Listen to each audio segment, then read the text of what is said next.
Hello guys, if you have been studying crystal field theory, then you must have come across these two diagrams which are called Orgel diagram.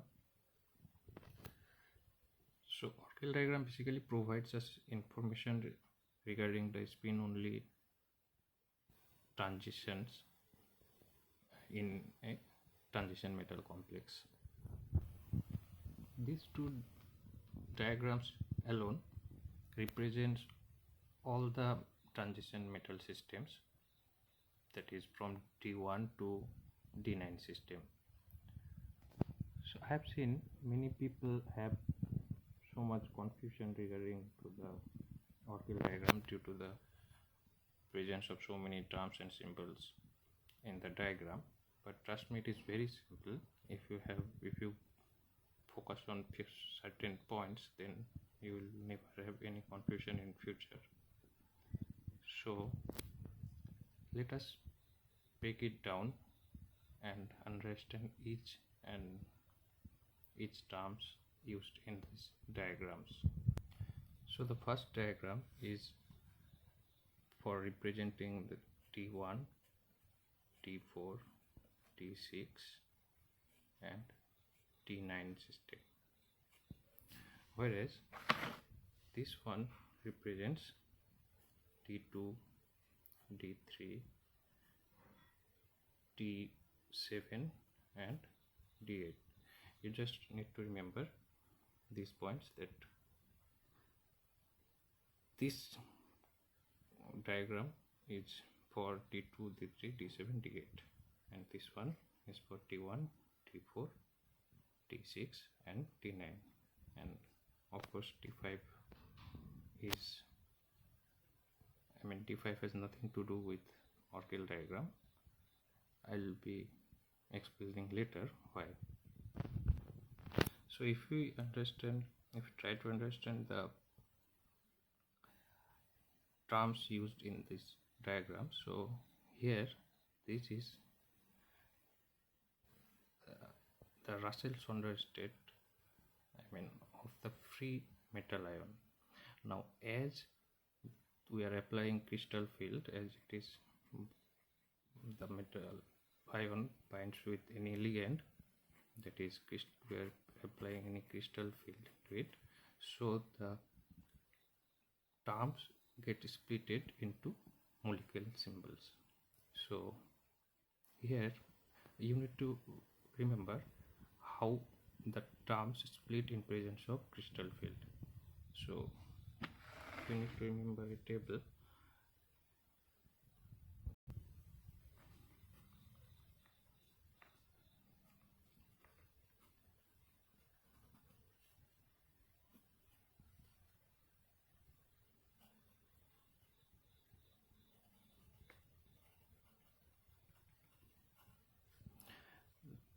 You need to remember free ion terms and how it splits in presence of any crystal field.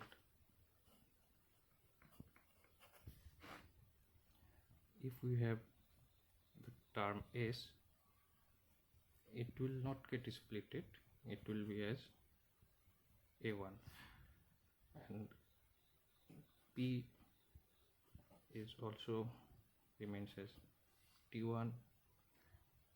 Now D term splits into E plus T2, whereas F splits into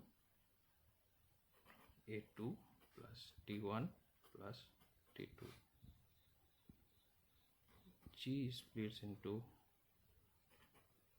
A1 E plus T1 and T2.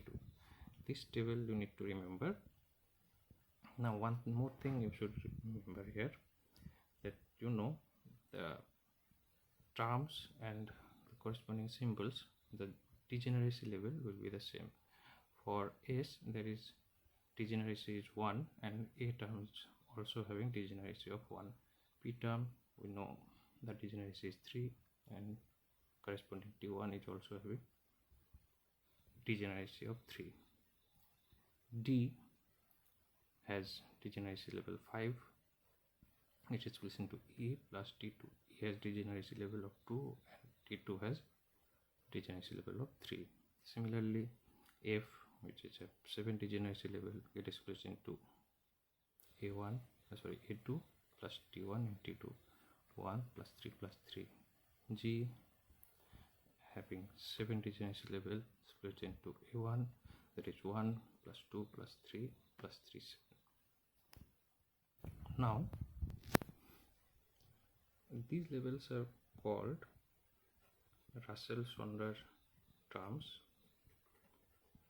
whereas these are the splitted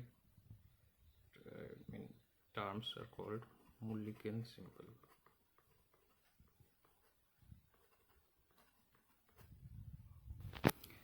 Here, as you have seen, that the term D splits into E plus T2.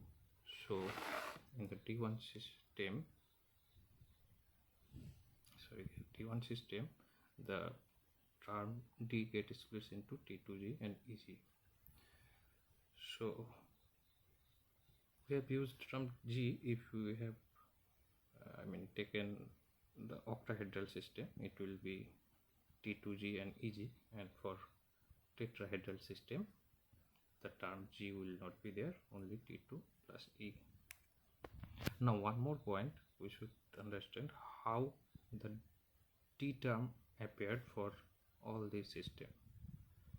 So let us see how it. So if we see the filling of d orbital for d1 system, it will be like this one.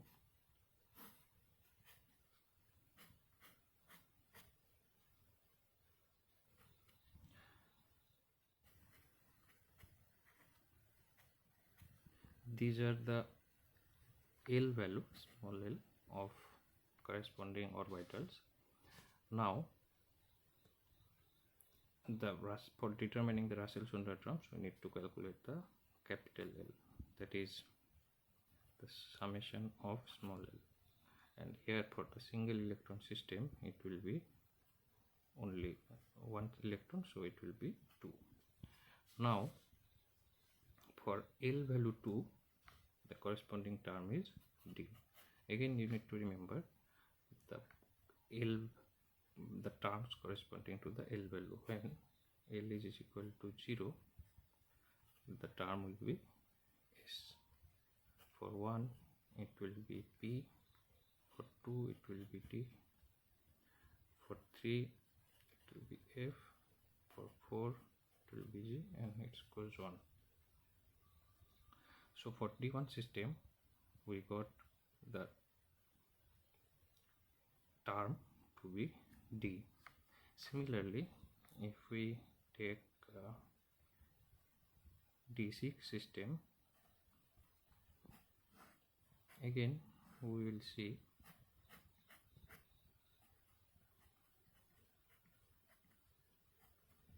the value of capital L will be 2, because if we calculate all these one, so it will be cancelling each other, so ultimately it will be 2, so corresponding L value will be T. Similarly, for T4 and T9 system, the value will be T. Let us see once.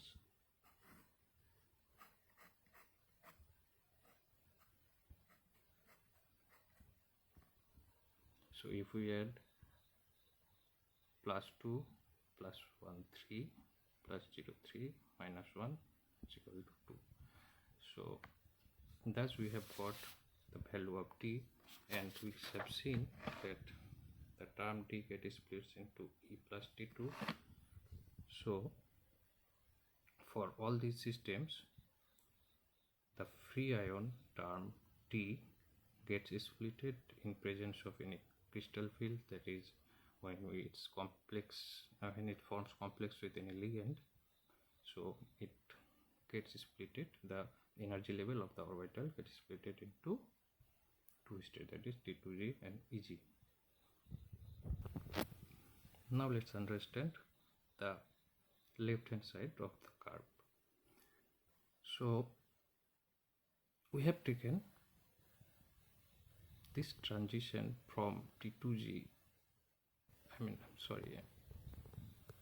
so this side represents the octahedral system for D1 and D6 system, whereas this side represents the tetrahedral system of D1 and D6, because as we know that in tetrahedral system the energy level of E is lower than the T2, and for tetrahedral system it will split as E and T2, not EG and T2G. And again for D6 and D9 it will be just opposite, that is for tetrahedral D4 and D9 will be having this side, and for octahedral of D4 and D9 will be taking this side, and this is for the reason because we are considering D4 system as inverse of D1, like this one. If we consider this as D1 system, so we are considering the electron will be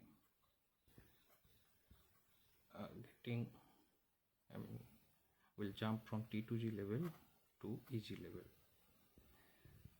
But in case of T4 system, let's draw here, for D4 system we are considering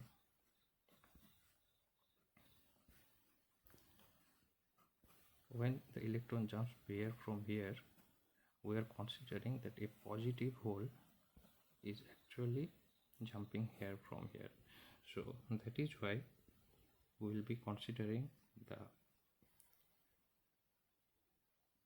transition of EG to T2G for T4 and D9 octahedral system and on the left side.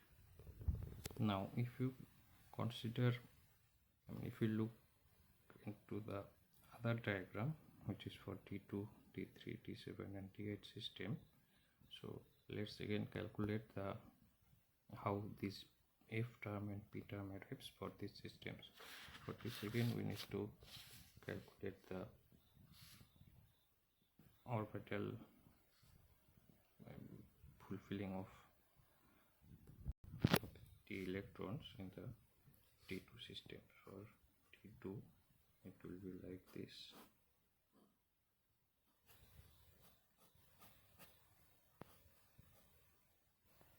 It is plus 2 plus 1 0 minus 1 minus 2. So the L value will be summation of L, that will be 3. Now again we need to understand the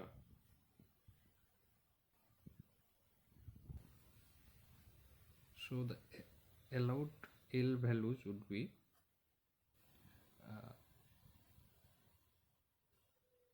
basically for multi-electron system. I forgot to tell you at the beginning, the L value would be L1 plus L2 to L1 plus L2 minus 1 till it goes on to 0. So here the L value would be 3, 2, 1 and 0. Again, so we may have the corresponding terms as F, D, P and S. Now if we calculate the spin multiplicity, that will be here 2 unpaired electrons, so the S will be half plus half is equal to 1, so the capital S will be 2 S plus 1 is 3. So now if we apply the Pauli's exclusion rule, I mean that is a bit complex at this moment, so you just need to remember that according to Pauli's exclusion rule, so 3D or 3S is not allowed. Hence the only ground terms would be 3F and 3P according to Pauli's exclusion rule. So we found the ground term for the T2 system to be 3F and 3P. So now if we look at the previous table where we have seen how the ground term splits into the molecule symbols, so we have seen the F term splits into A2, T1 and T2, where and P splits only in T1 level. So let us go back to the diagram. So here we have put the F and P term, I mean this represents the free metal ion. Now as the metal ion binds with any ligand system, so the F term splits into T1 and we have added T1G because of, if we consider the octahedral system, so T1G, T2G and A2G, and the P term splits into T1G. So these splits in this way. Now here is an interesting part in the left hand side. You can see that these, I mean, curves gets bends, I mean as it approaches towards each other, it gets divergence, I mean moves away from each other, because of there is another rule called non-crossing rule. Here we have seen that T1G and A2G, I mean they easily crossed each other, but here since the, I mean, degeneracy level and everything are same for these two, here also T1G it comes from the F and here also T1G comes from the P term, so these two cannot cross each other according to non-crossing rule. So hence in the left side these two, I mean, lines bends towards, I mean bends away from each other. So this is right hand side represents for octahedral system of D2 and D7 and tetrahedral of D3 and D8. Similarly this side represents tetrahedral of D2 and D7 and octahedral of D3 and D8. So again, when we will be considering tetrahedral system, we will not be writing the T1G level, I mean not G, it will be only for tetrahedral system, it will be T1, T2, A2, T1, etc. So now if we see in all these systems there is only one possible transition, that is from TO2G to EG, or in the tetrahedral system E to T2. Similarly in the D2, D3, D7, D8 system there are possible transitions of there are three possible transitions, that is T1G to T2G, T1G to A2G and T1G to T1G of. Similarly on the other side again we'll get three transitions. We may also get transitions from this T2G to this I mean T1G or A2G, but those are very, I mean the intensity will not be very high. So majorly we'll get three type of transitions, like T1G to T1G of F to T2G to T1G of P or to A2G, and similarly on the other side for tetrahedral system we'll get A2G to the higher groups. So finally you need to remember only two things, that T1, T4, T6, T9, the corresponding ground term will be D. T is split into T2G and EG, and for the rest D2, D3, D7, D8, the ground terms are F and P. F is split into T1, T2 and A2, and P splits, it doesn't split, it converts to T1G. So only these fundamental few things if you remember, you will never have any confusion solving any type of question regarding to these diagrams. If they give any, I mean electron system, if you can calculate the how many d electrons present in the metal ion, so you can fit in corresponding Orgel diagrams and you can find the transitions. I mean you can calculate, even although Orgel diagram does not provide us quantitative analysis, I mean quantitative data we will not get, but it is qualitative data. We can say that there are three types of transitions, but the calculating of intensity and all those is not possible through Orgel diagrams.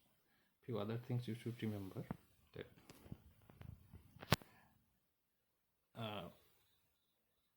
Orgel diagram provides only information, I mean information is only related to spin allowed transition. Okay, so for example, like we from triplet to triplet, from singlet to singlet, etc. So for the same reason we will not get any Orgel diagram for the D5 system. For D5 system, if we see the, let's draw it like this. If we consider this D5 system, so there is not possible to have any transition without damaging the multiplicity, spin multiplicity of the system. If this electron gets over here, then it will be 2 electrons. So ultimately the system will have 3 unpaired electrons. Previously it had 5. So that is why Orgel diagram does not apply in case of D5 system, that is Mn2+. So for rest of all the transition metals we can apply Orgel diagram.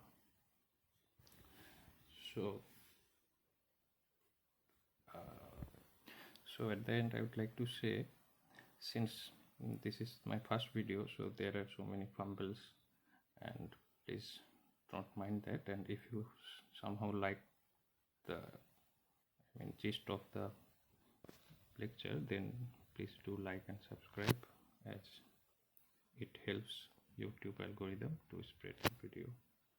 Thanks a lot for watching it.